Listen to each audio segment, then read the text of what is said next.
December of this year will mark the 50th anniversary of one of the greatest songs the Rolling Stones ever created, Gimme Shelter.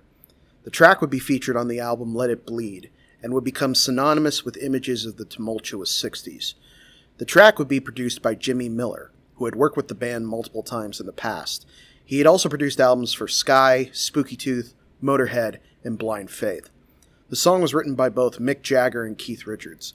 Keith began working on the song while Mick was working on the film Performance. Also in this film is Nita Pallenberg, who was Keith's girlfriend at the time. Keith believed the two were having an affair, and used this as a motivation for completing the track. That said, Keith also took inspiration from the conflict in Vietnam. He would later say, "People didn't want to fight it." That's a kind of end-of-the-world song, really. It's apocalypse. The whole record's kind of like that. He also said the true genesis of the track came from watching people in London fleeing a sudden microburst. A combination of all of these elements would fuel the creative process of not only this track, but the entirety of the Let It Bleed record. The recording of the track proved to be too much for Keith's guitar. According to him, the neck broke off on the very last note. Without a doubt, the most thrilling part of this track is the contribution from singer Mary Clayton. She came in apparently in the middle of the night, despite being pregnant, and recorded the bombastic vocals. Her voice cracks under the strain, and you can hear Mick encourage her on. She would later return home to bed and suffer a miscarriage. Some have attributed her over-the-top performance to be a contributing factor to this.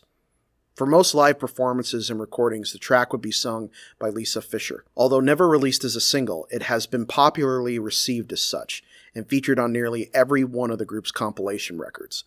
Martin Scorsese would use the song in 3 of his films, Goodfellas, Casino, and The Departed.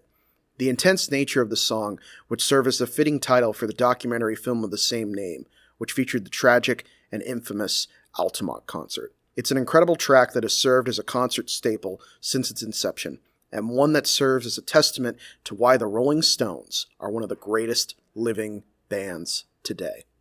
Thank you guys so much for watching. If you have something you'd like to hear me talk about, please leave your suggestion below. Thanks again so much for watching. Don't forget to like, share, comment, and subscribe, and I will see you guys next time.